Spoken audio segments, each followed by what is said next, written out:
আমরা সকলে রোজা রাখবো ইনশাআল্লাহ। আগত রমজানকে সুস্বাগতম জানাচ্ছি। যারা রমজান মাসে রোজা রেখেছে তাদের সব থেকে কিয়ামতের মাঠে বড় উপহার স্বয়ং আমাদের রব আল্লাহ রোজাদারদের মোলাকাতে কিয়ামতের মাঠে আসবেন। কিয়ামতের মাঠে রোজাদাররা আল্লাহকে দেখবে। হাজি ভাই, যার কাছে আমার জীবনের সমস্ত মানদণ্ডের হিসাব, জান্নাত জাহান্নামের ফাইসালা, যিনি আহকামুল হাকিমিন, যিনার কোনো পরামর্শদাতা নাই আর প্রয়োজনও নাই, যিনার কোনো উকিলের প্রয়োজন নাই, তিনি যদি সমস্ত জাহান্নামীকে জান্নাতে দিয়ে দেয় তো কেন দিলে কথা বলার কারো ক্ষমতা নাই। সেই রকম মাবুদ আপনার আমার মোলাকাতে আসবেন এই রোজার কারণে। রোজা ছাড়বো ইনশাআল্লাহ। রোজা ছাড়বো না রোজা রাখবো? রোজা রাখবো ইনশাআল্লাহ। নাম্বার 3, ইয়াউমা তারাল মুমিনিনা ওয়াল মুমিনাতি ইয়াসআ নূরুহুম বাইনা আইদিহিম ওয়া বিআইমানিহিম বুশরাকুমুল ইয়াউম। কিয়ামতের মাঠে সর্বপ্রথম যেটা মানুষের প্রয়োজন হবে সেটা আলো। তার কারণ কিয়ামতের ময়দানটা অন্ধকার হবে, সূর্য থাকবে না, তারা থাকবে না, নক্ষত্র থাকবে না, বিদ্যুৎ প্রকল্প থাকবে না, জেনারেটর থাকবে না, মোমবাতি থাকবে না, জোনাকি পোকা থাকবে না। যে উপকরণ দিয়ে আমরা আলো পাই এগুলো একটাও থাকবে না। কিয়ামতের ময়দানটা চমকাবে একটা আলোতে। ও আশরাকাতিল আরদু বিনূরি রাব্বিহা, আমার রবের নূরে কিয়ামতের ময়দান চমকাবে। তবে তার নূরের ভিতরে থাকবে কুদরতি ক্ষমতা। বেঈমানরা সে নূর দেখতে পাবে না। যে বেঈমানরা এই পৃথিবীতে মসজিদের দরজা দেখেনি তারা কোনোদিন সেই নূর দেখতে পাবে না। ওই দিন নূর দেখবে কে? ওই দিন নূর দেখবে যে 5 ওয়াক্ত সালাতে হাজির দিয়েছে। ইয়াউমা তারাল মুমিনিনা ওয়াল মুমিনাতি ইয়াসআ নূরুহুম বাইনা আইদিহিম ওয়া বিআইমানিহিম বুশরাকুমুল ইয়াউম। তিরমিজি যখন পড়ছিলাম তো একটা হাদিস পেয়েছিলাম যে এই হযরত আবু হুরায়রা উজু করছে, তেমনি করে পানি নেই, মানে এই পর্যন্ত টানছে। এই পর্যন্ত কোরআনে আছে ফাকসিলু উজুহাকুম ওয়া আইদিয়াকুম ইলাল মারাফিক, এই পর্যন্ত ও একটু বেশি করে টানছে। আর হযরত উমর রাগী মানুষ, দেখতে দেখতে, আর ই যত রাগী তত নরম, জিভ যত নরম দাঁত তত শক্ত থাকে পাশাপাশি। ঠিক আবু হুরায়রা আর হযরত উমর দুটি পাশে পাশে, মহব্বতও খুব কিন্তু খুব নরম। উমর দেখতে দেখতে বলছে, ওই তুই কতটা পানি টানছিস? বলছে এই পর্যন্ত। আর ও ঘাড়ে ধরেছে, বেশি বুঝিস তো কোরআন, তোকে বেশি বুঝতে হয়েছে। বলে কেন? ছাড় ভাই। বলে ছাড়, তোকে ছাড়বো, রসুলের কাছে নিয়ে গিয়ে ছাড়বো তোকে। নবীজির কাছে নিয়ে গেছে। তা আবু হুরায়রা নরম মানুষ, কাবু, এই ছাড়ো ছাড়ো। কি হলো? ইয়া রাসূলুল্লাহ, উজুতে হাত কতটা ধোবো? এই যে বলে এই কোনায় পর্যন্ত, মারাফিক এই কোনায় পর্যন্ত। তখন বলছি কতটা টানছে দেখেন। বলে এই পর্যন্ত। জি। নবীজি বললেন, আবু হুরায়রা তুমি কি কোনায় থেকে আরো বেশি টানছো? বলে জি হ্যাঁ। পারমিশন দিল কে? তখন আবু হুরায়রা বলছেন, দয়ার রাসূল গো, আপনি বলেছেন উজু করার কারণে উজুর জায়গাগুলো কিয়ামতের ময়দানে নূরে ঝকমক করবে। আমি সেই জন্যে উজুর পানিটা একটু আগে বাড়িয়ে নিছি, আমার নূরটা যেন আরো বেশি হয়ে যায়। আল্লাহর নবী বললেন, উমর রে ছেড়ে দাও, ওর তো উজুর নিয়ত নয়, নূর বাড়ানোর নিয়ত, উজু তো হয়েই যাবে। তাহলে উজুর পানির ভিতরে রয়েছে গুণ। যে উম্মত উজু করলো না, যে গোলাম উজু করার মতো কাজ করলো না, সে মাবুদের নূর কিয়ামতের মাঠে পাবে না, অন্ধকারে থাকবে। কিন্তু যারা নামাজ রোজা করেছে, ও আশরাকাতিল আরদু বিনূরি রাব্বিহা, আমাদের রবের নূরের তাজাল্লিতে কিয়ামতের ময়দান ঝকমক করবি। একটা মজার কথা আপনাদেরকে বলে দিই। সবাই জমা হচ্ছে এখানে, দিয়ে মাদানী ভাই বড় বড় গরু এনেছে, স্পেশাল মাল, ইনশাল্লাহ পেট ভরে খেলে ডায়রিয়া, অর্ধেক তেল অর্ধেক চর্বি। সবাই আমরা বসে গিয়েছি, কিন্তু ধান্দাতা ওইদিকে লেগে আছি যে কখন ডাক পড়বে। এটা আমি উদাহরণ দিচ্ছি। কিন্তু আপনি গেটে ঢোকার সঙ্গে সঙ্গে আপনাকে টিকিট দিয়ে দিয়েছে, এখনো খাবার ডাক পড়েনি। টিকিট পেয়েছেন মানে আপনার থালা লেগে গিয়েছে।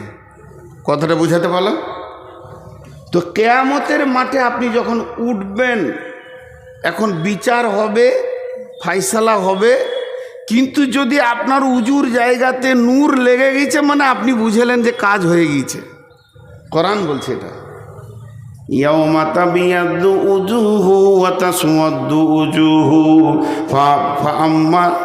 فأما الذين ابيضت وجوههم ففي رحمة الله هم فيها خالدون। সেই কিয়ামতের দিনে কিছু চেহারাতে নূরে ঝকমক করবে, আর কিছু চেহারা কালো হবে। তবে যাদের চেহারাতে নূর লেগে যাবে, হিসাবের আগে তুমি বুঝে নাও তুমি আল্লাহর রহমতের আয়াতভুক্ত চলে এসেছ, তোমার আর চিন্তা নাই। অতএব মুসলমান, কিয়ামতের মাঠে আল্লাহর নূর এবং দিদার যদি নিতে হয়, নামাজ আর রোজা দুইখানা ইবাদতকে মজবুত করতেই হবে।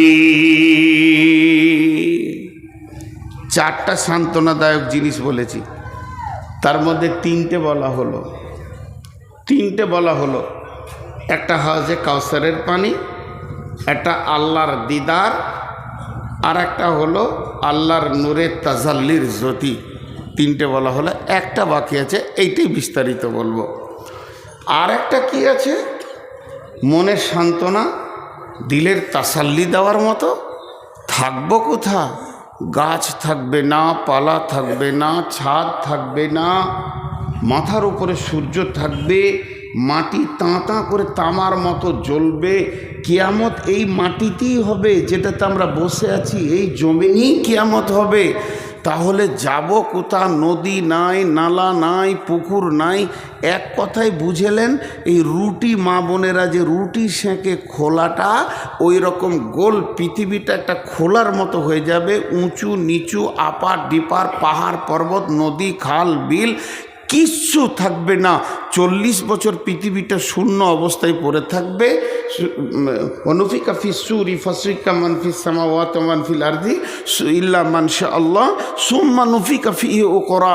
যখন দ্বিতীয় সুর ফোঁকা হবে, এই মধ্যখানে 40 বছর একদম খৈলান হয়ে যাবে। দাঁড়াবো কোথায়? ছায়া তো নাই, ঘামে ডুববে মানুষ, বিকট চিৎকার করবে, কিন্তু মত হবে না। দাঁড়াবো কোথা? একটা ছায়া থাকবে, মাত্র একটি ছায়া। আল্লাহ নবী বলছেন, এটাই আমার বক্তব্য আজকে।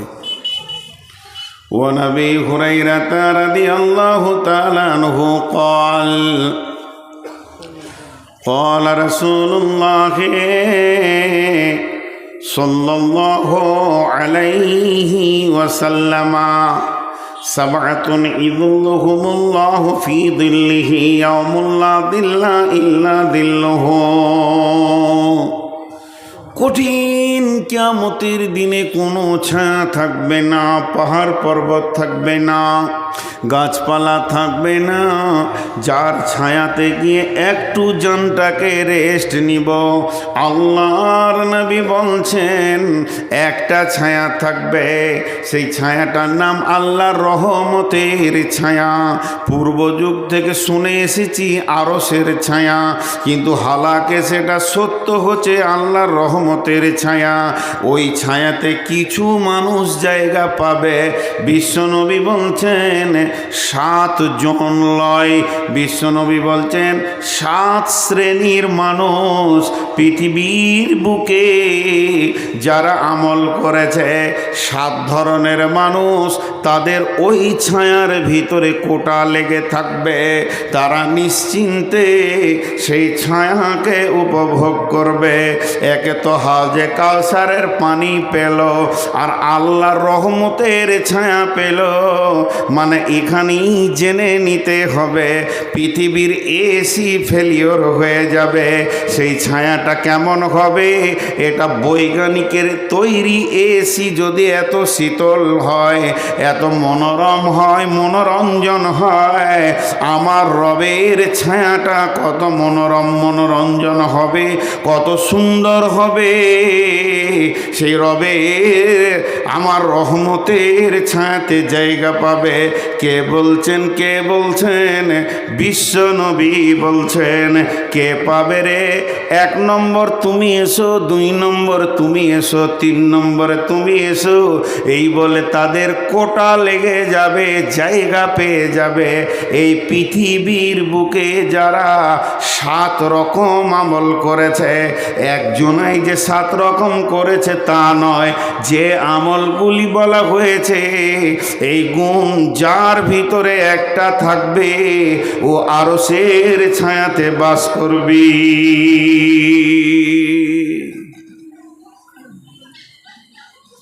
এরা উঠছে কেন?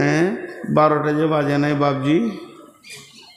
এরা বলছে তুই থাকগা, তোর বাপ থাকুক গো, আমাদের আরশের ছায়া দরকার নাই, পেট ভরে গোশ খেয়েছে, এখন ঘর যায়। জি, রাগ করিয়েন না বাপ, যান, আল্লাহ সহি সালামতে বাড়ি পৌঁছিয়ে দেয়, যেন রাস্তায় কোনো অসুবিধা না হয়। জি, এটা শীতের সময় তো, যারা সুগারের রুগী হয় তাদের অনেক রকম কষ্ট হয়, বয়স্ক মানুষ, ঘন ঘন পেশাব লাগবে। তো আমি আপনাদের সামনে সেই 7 শ্রেণীর গ্রুপটা আজকে বলবো। কিয়ামতের মাঠে যে সবটাই জান জ্বলে যাবে তা নয়, অনেক সান্ত্বনাদায়ক জিনিস আছে যেগুলোকে আপনাকে আমাকে গ্রহণ করে নিতে হবে। তার ক্যাপাসিটি রসুল বলে চলে গেছেন, সেটা কোন ধরনের মানুষ ওই জায়গায় স্থান পাবে। নাম্বার 1, জি ছেড়ে দিব না, আমি তো ওইটাই খুঁজছি খালি, যে কোনো বাহানায় যদি ছাড়া যায়। জি বাবজি, নাম্বার 1, ইমামুন আদিলুন। কথাটা ছোট কিন্তু কাজটা বিরাট বড়। ইমামুন আদিলুন, ন্যায় বিচার করনেওয়ালা। পৃথিবীতে যে ন্যায় বিচার করেছে, ওই বিচারক যে অন্যায় বিচার করেনি, নিজের আত্মীয় পার্টির লোক, নিজের পাড়ার লোক, গ্রামের লোক এই রকম ভেবে কথা বলেনি, কঠিন কিয়ামতকে সামনে রেখে কথা বলেছে, হক কথা বলেছেন, ওই ব্যক্তিটা ওই রহমতের ছায়াতে থাকবি। জি, বিশ্বনবী মক্কা বিজয়ী করলেন, প্রধানমন্ত্রী হলেন।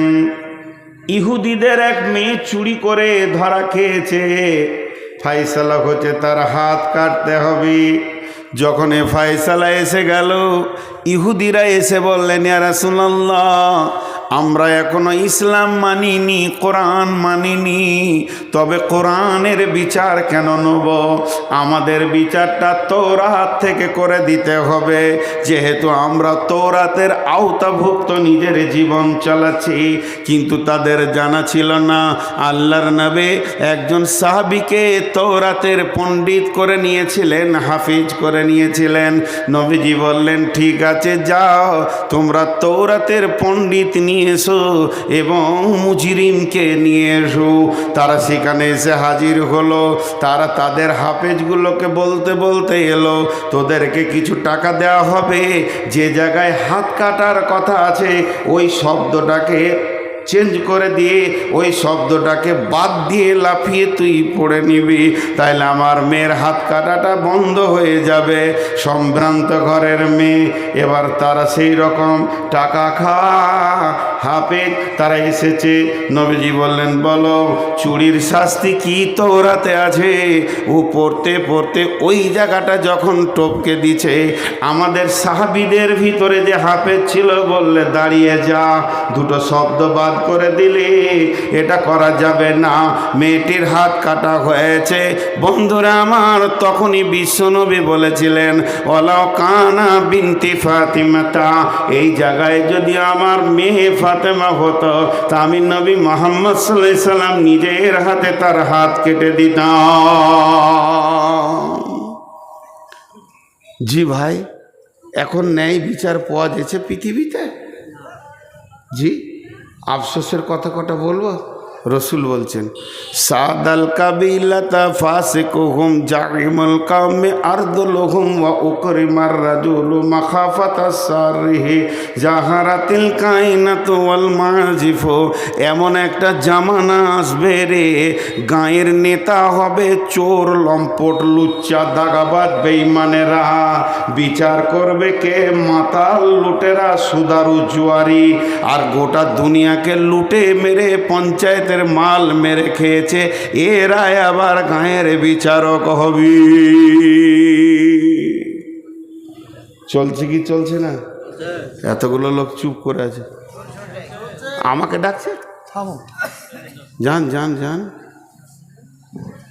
ও বিচারকে ঘুম লাগছে, চোখ চলছে। আর আমি বলেছি ভাই, আমি শেষ, দিনও শেষ, সময়ও শেষ, আমি হার নাই, আমি শেষ। তো জি, একটা জিনিস খেয়াল করেন যে আজকে বিচার কি চলছে। আল্লাহ রসুল আফসোস করেছেন একটা বিষয়ে, দুটি বিষয় আফসোস করলেন। তো সাহাবীরা বলছেন, রাসূলুল্লাহ আপনি আফসোস করছেন দেখতে পাবেন না তার জন্য? বলছি, জি না, আমি দেখতে পাবো না এর জন্য আফসোস করিনি, আমার উম্মত দেখতে পাবে এর জন্য আফসোস করছি। গায়ের লেজের মতো তাদের কাছে চাবুক থাকবে, বিচার হবে, আদালত চলবে, প্রতিদিন কোর্ট চলবে, থানা চলবে, মার চলবে, চাবুক চলবে, জেলে ভরা হবে, সেলে দেওয়া হবে। কিন্তু আফসোসের কথা এটাই, দোষী ব্যক্তি গায়ে হাওয়া দিয়ে ঘুরবে আর নির্দোষী জেলে বসে বসে মার খাবি। চলছে না? কথা বলে না? আল্লাহ কি বললেন কোরআনে? ওয়ালা তাকরাবু মালাল ইয়াতীমি ইল্লা বিল্লাতি হিয়া আহসান হাত্তা ইয়াবলুগা শুদ্দাহু ওয়াউফুল কাইলা ওয়াল মিজানা লা নুকাল্লিফু নাফসান ইল্লা উসাহা ওয়া ইযা কুলতুম ফা'দিলু ওয়া ইযা কুলতুম ফা'দিলু ওয়া ইযা কুলতুম ফা'দিলু ওয়ালাউ কানা দা কুরবা। তুমি যখন বিচারে বসবে, সাক্ষী দেবে, তো ন্যায় কথা বলবে, যদিও তোমার নিকট আত্মীয় হয়। একটা ছেলে 4 চাকা গাড়িতে লাগিয়ে দিয়েছে মোটর সাইকেল, এইখানে উদাহরণ দিচ্ছি আপনাদের বরজুমলাতে। আর গাড়িটা আসছে কোথা থেকে? পাকুড় থেকে। সে গরিবের বাচ্চা বিচারাকে 400 টাকা দিয়ে বলেছে মালটা ঢেলে দিয়ে আজকে ঘুরে এসে খাবি। পেট তার চুঁ চুঁ করছে। আর যে টোটোওয়ালাদের অত্যাচার চলছে রোডে, আল্লাহ মাফ করো, এ যে করোনা ভাইরাসের থেকেও কঠিন ভাইরাস। চার চাকা নিয়ে চলা যে কত কঠিন। আমি ড্রাইভারকে বলি টোটো দেখে সাবধান হবি, এলপি গাড়ি দেখে সাবধান হতে হবে না, তাদের ঠিক আছে, কিন্তু এদের কোনো ঠিক নাই। একটা প্যাসেঞ্জার দেখে নিয়েছে, ভরম করে ব্রেক করে দিলে, ওই বাড়ি থেকে আসছে, ও এইখান থেকে ব্রেক মেরে এমনি করছে, যাবে নাকি? তার মানে যে চেপে আছে সেই ইন্নালীলা পড়ছে, জানাজা পাবে না, এদের যা চরিত্র আর কি। তো ন্যায় বিচারের ব্যাপারে আমি আপনাদের সামনে যেটা বলছি, যে একটা গাড়িকে টোটোতে লাগিয়ে দিয়েছে, এলপি গাড়িতে, দোষ টোটোওয়ালার, অন্যায়ের, বেলাইনে ছিল, ওটা বড় গাড়ি একটু লেগেছে তো এর একটা চাকা চলে গিয়েছে, ভেঙে গিয়েছে। এখন ওকে কলার ধরে নেমিয়ে মারছে, চলছে মার। ও মারতে মারতে ওর বন্ধু এসে বলছে, তাহলে আমিও অনেকদিন মাস্তানি দেখাইনি, তো চুলটা হিলিয়ে দিয়ে ও মারলে। এখন মানে বর্তমান যুবকদের একটা ভাইরাস, লম্বা চুল আর খালি মাথাটা এমনি করছে, আর হাতটা খালি এমনি করছে, হাতটা খালি এমনি করছে। আজকে টোটোতে এলাম 53 থেকে 54 বার খালি এইখানে আস্তে আস্তে হাতটা এমনি করছে। আমি তুমি খুব কষ্টে আছো বলো, আজাব চলছে তোমার। হ্যাঁ, তো চুলের উপরে এবারে এই মার ধর করে ওকে করে দিলে। কিন্তু একদিন ন্যায় বিচার হবে। তো এবার বিচার চলছে, টোটোওয়ালা জোরে গলা বলছে, তুই কী ভেবেছিস? কিন্তু আসলে গাড়িটা ছিল কোম্পানির, টোটোওয়ালাকে খবর নাই।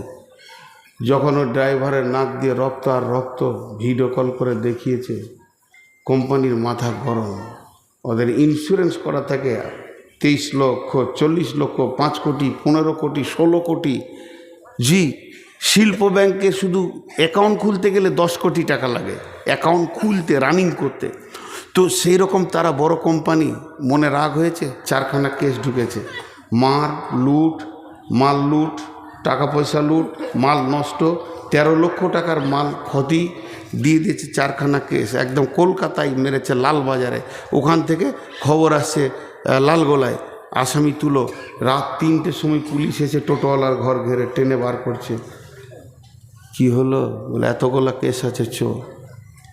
ঠান্ডা ঠান্ডা মানে ওর গোষ্ঠী পর্যন্ত ঠান্ডা।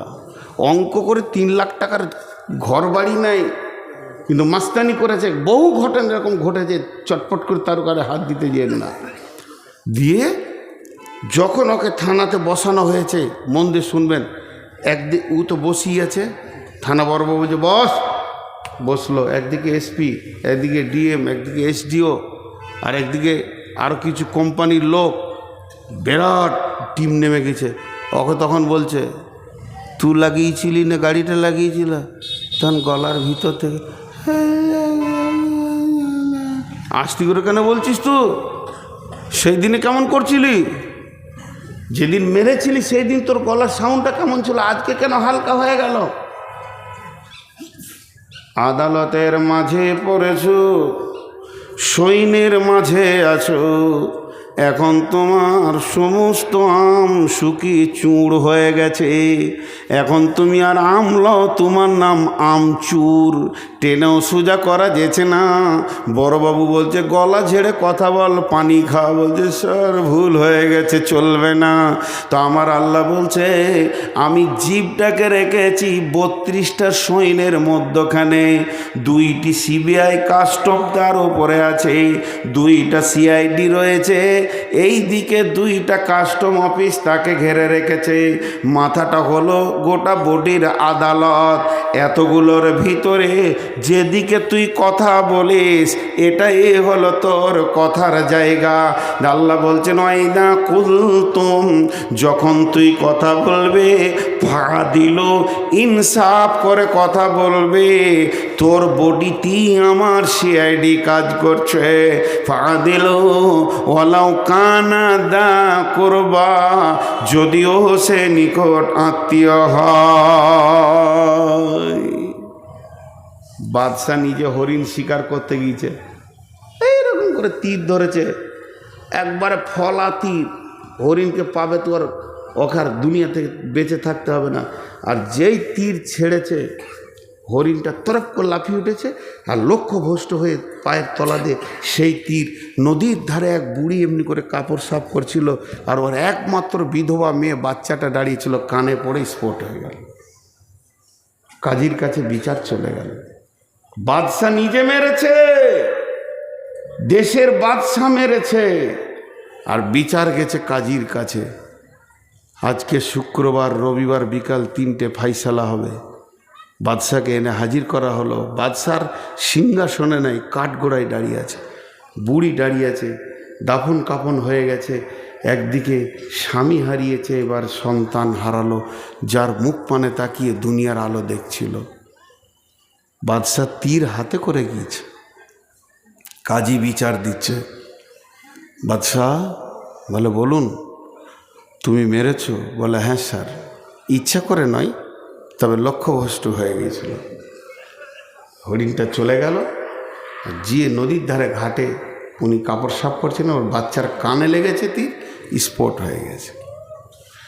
বাদশাহ এবার ফাইসালা দিচ্ছে, জাল্লাদ, আমার আল্লাহর ফাইসালা কতলের পরিবর্তে কতল। তুমি হরিণ মারবে না বাঘ মারবে তোমার ব্যাপার, কিন্তু তোমাকে ডানে বামে দেখতে হতো। যদি তীর লক্ষ্যভ্রষ্ট হয় তাহলে তীর কোথা গিয়ে পৌঁছাতে পারে। তুমি নিশা মতো, পাগলার মতো হরিণের নিশাই মেরে দিয়েছ। অতএব হে জাল্লাদ, তুমি ওই বাদশার গর্দনকে উড়িয়ে দাও। বাদশাহ তীর তাকে ধরলো, ধরে এইভাবে টান দিয়ে নিশান করে কাজীকে বলছে, কাজী রে, আজকেও আমি তীরটা এনেছিলাম, যদি আমার পানে মুখ পানে তাকিয়ে তুমি অন্যায় বিচার করতে, আর একটা মার্ডার আমি করতাম। কারণ আমি তীর হাতে করে কাঠগড়ায় উঠেছি, এই জন্যে অন্যায় বিচার আমি দেশে মেনে নিতে পারবো না। আমার গর্দন চলে যাক, কিন্তু ন্যায় বিচার হয়ে যাক। বুড়ি তখন এই কাঠগোড়া থেকে কাঁদতে শুরু করেছে, কাজী সাহেব, এটা তো আমার মুজরিম, আমি যদি মাফ করে দিই বাদশাকে আপনি কি করবেন? বলে, আপনি মাফ করলে মাফ হবে। কাজী সাহেব, আমি ওকেই মাফ করে দিলাম। একটা সন্তান হারিয়েছি, এটার মায়ের কোল যেন আর খালি না হয়। বাদশা দৌড়ে এসে বুড়িকে জড়িয়ে ধরে বলছে, মা, তোমার যে সন্তান মাটিতে শুয়ে গেছে, ওটাকে আমাকেই মনে করে নিয়ে তুমি আমার কাছে বাকি জীবনটা কাটিয়ে নাও। আল্লাহ বলছে, আরও সে নিচে ছায়া নিবি। আজকে একবার বিচারে বসে দেখবেন, কেন বিচার শুনতেই বিরক্ত লাগবে, বিচার শুনতেই বিরক্ত লাগবে।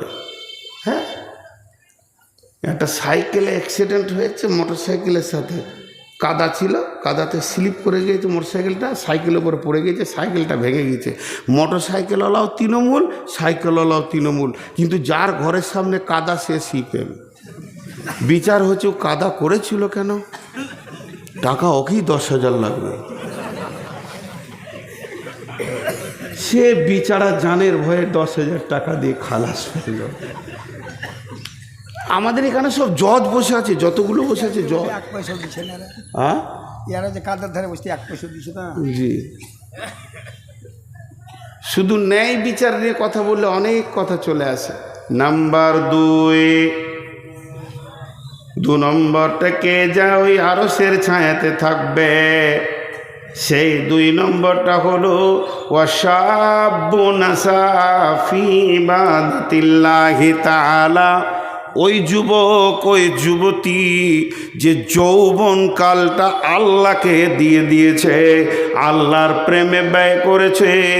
যুবতীকে যেখানে যৌবন ক্ষয় করতে বলেছে ওখানেই ক্ষয় করেছে, আর যুবকরাও ওই জায়গায় যৌবনকে কাটিয়েছে। যুবকের যৌবনে 2টি ডিউটি, আর যুবতীদের যৌবনে 1টা ডিউটি। যুবতীদের যৌবন, যুবকের যৌবনে পুরুষের যৌবন কাল 2টি কাজ করবে। একটা কাজ করবে কে, সে ইনকাম করবে, যেখানেই থাকবে হাজুরে হালাল পয়সা নিয়ে সে জমা করবে। আল্লাহ বলেছেন, ফাইদা কুদিয়াতিস সালাতু ফান্তাশিরু ফিল আরদি ওয়াবতাগু মিন ফাদলিল্লাহি ওয়াযকুরুল্লাহা কাসীরান লাআল্লাকুম তুফলিহুন। শোন, আমার মতো সুগারের রোগীটা মসজিদে বসে বসে বসে বসে আসর থেকে মাগরিব পর্যন্ত যদি সুবহানাল্লাহ আলহামদুলিল্লাহ বলে, যে নেকিটা পাবে, একটা যুবক যদি শুধু একটা মাল সেল করার জন্য বেরিয়ে যায়, সে যে ইনকামটা করবে, যদি ও রাস্তার ধারে বলে 4 আনা 4 আনা 5 টাকা 5 টাকা, মানে চিড়ে বাদাম বিক্রি করছে 5 টাকা 5 টাকা 5 টাকা 5 টাকা 5 টাকা, মুখ দিয়ে কুলহ লয়, ইন্না আতাইনা নয়, 5 টাকা 5 টাকা 5 টাকা 5 টাকা, এই যে মুখ দিয়ে বলছে লিবেন ভাই আপনি খান, আপনার ছেলে মেয়ের জন্য নিয়ে যান, এই যে ওর মুখটা চলছে, আর আমি মসজিদে বসে বসে সুবহানাল্লাহ সুবহানাল্লাহ সুবহানাল্লাহ, আমার থেকে লাখো গুণে বেশি নেকি পাবে। তসবিহ করাটা হলো সুন্নত নফল, কিন্তু হালাল উপার্জন করা হচ্ছে ফরজ, এটা কোরআনের হুকুম, ফরজে আইন। হে যুবক, তুমি যৌবনকালে ইনকাম করবে, আর কি করবে যৌবনকালে? ওয়াল হাফিজুনা লিহুদুদিল্লাহ, আল্লাহর কোরআনের হিফাজত করবে। যেখানেই শুনতে পাবে কোরআনের বিরুদ্ধে কাজ চলছে, জান দিব না হলে জান নিয়ে নিব। ইউকাতিলুনা ফি সাবিলিল্লাহি ফায়াকতুলুনা ওয়া ইকতালুনা, হয় কতল করব নাই কতল হয়ে যাব, আল্লাহর জমিনে বেঈমানি করতে দিব না। যুবক তুমি উঠে দাঁড়াও, দুটি তোমাদের কাজ। আর যুবতীরা কি করবে? কুল্লিল মুমিনাতি ইয়াগুযুদনা মিন আবসারিহিন্না ওয়া ইয়াহফাজনা ফুরুজাহুন্না, মেয়েদের যৌনাঙ্গ, মেয়েদের শরমগাকে কেন্দ্র করে আমার রব কোরআনে বেশ কয়েকটা আয়াত নাজিল করেছেন। আম্মা জান আয়েশাকে পাক করতে গিয়ে 11খানা আয়াত নাজিল করেছেন। হযরত মারিয়ামের পবিত্র ঘোষণা করতে গিয়ে বেশ কয়েকটা আয়াত নাজিল করেছেন। এবং আমার রব সারা পৃথিবীর যত মোমেনা আছে, আল্লাহ ওয়ালি আছে, এদের যৌনাঙ্গকে এক জায়গায় করে বলেছে তোমরা এটাকে হেফাজত করো। এটা যে কত দামি জিনিস, আমার পৃথিবীতে যত নবী, যত মাওলানা, যত মুফতি, যত বক্তা, যত মাদানি, যত কারি, যত হাফেজ, যত শহীদ, যত নবী, যত আম্বিয়া এসেছে, ওটার ভিতর দিয়ে পৃথিবী দেখেছে। আল্লাহ বলেছেন সুম্মা সাবিলা ইয়াসসারা, তোমাদের মায়ের রাস্তা তোমাদের জন্য আসান করে দিয়েছি, এর জন্য পৃথিবীর আলো দেখেছ। হে আমার মায়ের দল, লুচ্চাদের পাল্লায় পড়ে তুমি এত দামি জিনিসটাকে নষ্ট করে দিও না। আল্লাহ তাবারাক ওয়া তাআলা বিশ্ব যুবতীর জন্য একটা বাটখারা রেখেছেন, হযরতে মারিয়াম, তাকে নবুয়তি টাইটেল দিয়েছেন আলাইহাস সালাম। সেই মারিয়ামের ব্যাপারে আল্লাহ বলছেন ওয়া মারিয়াম ইবনাতা ইমরানা আল্লাতী আহসানাত ফারজাহা ফানাফাকনা ফীহি মির রূহিনা ওয়া সাদ্দাকাত বিকালিমাতি রাব্বিহা ওয়া কুতুবিহি ওয়া কানাত মিনাল কানিতিন। বিশ্ব যুবতীর দল রে, তোমরা মারিয়ামকে দেখে লক্ষ্য করে পা ফেলো, সে তার শরমগা এবং গোটা বডিটার এমনই হিফাজত করেছিল। আমি রব তার ভিতর থেকে দামি গোলামকে নিলাম এবং মা বেটাকে কিতাব দিয়ে ধন্য করলাম। আজ যদি কোনো যুবতী বুকে হাত দিয়ে সতীত্বের গ্যারেন্টি দিতে পারে, শুধু যৌনাঙ্গ নয়, তার দাঁতের হাসিতে, চোখের চাওয়ানিতে কোনো পুরুষ যেন, হালাল পুরুষ যার সঙ্গে বিয়ে হালাল আছে, সে যেন আনন্দ না পেয়ে যায়। যদি তা পেয়ে যায়, মা তুমি বিক্রি হয়ে গেলে, তোমার দেহে আর কোনো মূল্য থাকলো না। এর জন্যে যুবতীদের একটাই ডিউটি, সে শরমগায়ের হেফাজত করবে, আর পুরুষরা 2টি ডিউটি করবে। একদিকে ইনকাম করে সংসার চালাবে, অন্যদিকে দিনের হেফাজত করবে।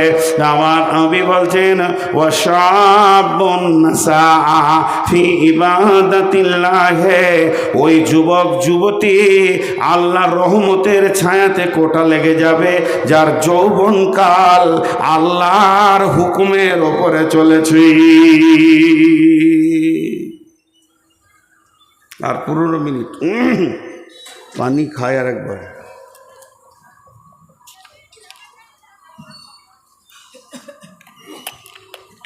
জি নাম্বার 3, ওয়ারাজুলুন কালবুহু মুআল্লাকুম বিল মাসাজিদি। আহা, বিরল বর্ডারে ঢুকেছি আমি বাংলাদেশ, ওই রাধিকাপুর হয়ে দিয়ে সমস্ত পাসপোর্টের কাজ হয়ে গেল, তো ভোগ লেগেছে, তো একটা হোটেলে গেলাম, তো বলছে কি খাবেন? আমি বললাম ছোটো মাছ আছে। আমরা বলি ছোটো মাছ, ওরা বলে গুঁড়া মাছ। তো গুঁড়া মাছ আছে, তোলা আছে, দাও 1 প্লেট, 2 জন আছি আমরা, 2 প্লেট দাও। তো আলুর সঙ্গে রান্না করেছে, তো টোটালটা যদি 200 গ্রাম ওজন হয়, যে তরকারিটা দিয়েছে 100 গ্রাম ওজন হবে, তো মোটামুটি 100 গ্রামে 98 গ্রাম আলু আর 2 গ্রাম মাছ। তা আমি হোটেলওয়ালাকে বলছি মাছে আলু না আলুতে মাছ, আপনি হিসাব করেন। বলছে হুজুর আপনাকে তো পারা যাবে না। বলো না, মাছে আলু হতে পারে, 1-2টা আলু দিলেন, কিন্তু আপনি আলুতে মাছ দিয়েছেন। আমি তো আলু চাইনি ভাই, আমি মাছ চেয়েছি, আপনি দাম নেবেন। জি, 1 লিটার দুধে 9 লিটার পানি, তাহলে দুধে পানি না পানিতে দুধ? পানিতে দুধ। আর 9 লিটার দুধে যদি 1 লিটার পানি, তাহলে দুধে পানি। তো আমাদের জীবনটা হবে মসজিদওয়ালা দুনিয়া, কিন্তু হয়ে গেছে দুনিয়াওয়ালা মসজিদ। মসজিদে ঢুকছি আধা ঘন্টার মধ্যে 30 মিনিট, 30 মিনিট, প্রতি মিনিটে 60টা সেকেন্ড আছে, 5 মিনিট আল্লাহকে মনে পড়ছে, বাকি 29 মিনিট 55 সেকেন্ড দুনিয়াতে মনটা পড়ে আছে। তাহলে মসজিদটা দুনিয়াওয়ালা মসজিদ হলো। আর আমার রসুল বলছে তোমার দুনিয়াটা মসজিদওয়ালা হয়ে যাক। তুমি মাঠে কাজ করবে, কিন্তু তোমার দিল পড়ে থাকবে মসজিদে। তুমি মার্কেটে থাকবে, হঠাৎ চমকে উঠবে, কিরে বাবা আজান হলো নাকি? খরিদ্দারের সঙ্গে কথা বলছি, আজান হলো না কিরে বাবা, মসজিদ যেতে হবে। হ্যাঁ, এমন মার কাট কাজ, ধান কাটো, ধান নিয়ে চলো, ধান বহাও। সারাদিন যেন শ্বাস ফেলার সময় নাই। ভোরবেলায় বেরিয়ে গেছি, জোহরের আজান শুনে মাঠি নামাজ সেরে নিয়েছি, সালাম ফিরে আবার কাজে লাগ, চল। বাড়ি থেকে খাবার গেল, খেয়ে নিলাম। আসরের সময় ধানগুলো গুছিয়ে সন্ধ্যার সময় বাড়ি এসে যেই মাগরিব ডুবো হয়ে গেছে, আজান শুনলাম, আর বাড়িতে মন টিকছে না। দিল যেন মসজিদ যেন দিলকে ছিঁড়ে লিছে। মসজিদ রে, তোকে জোহরে দেখিনি, আসরে দেখিনি, এখন মাগরিবে না দেখে আর থাকতে পারবো না। মসজিদে যদি দিলটা টাঙা থাকে আর বডিটা যদি দুনিয়াতে ঘুরে বেড়ায়, আপনার কাজগুলো নামাজেই গণ্য হয়ে যাবে। কারণ আপনি নামাজি রত রয়েছেন, শুধু ছুটি নিয়ে দুনিয়া করতে গেছেন। অতএব বন্ধুরে, আল্লাহর নবী বলছেন ওয়ারাদুলুন কালবুহু মুআল্লাকুন বিল মাসাজিদে, ওই লোক যার অন্তরটা মসজিদে টাঙা আছে।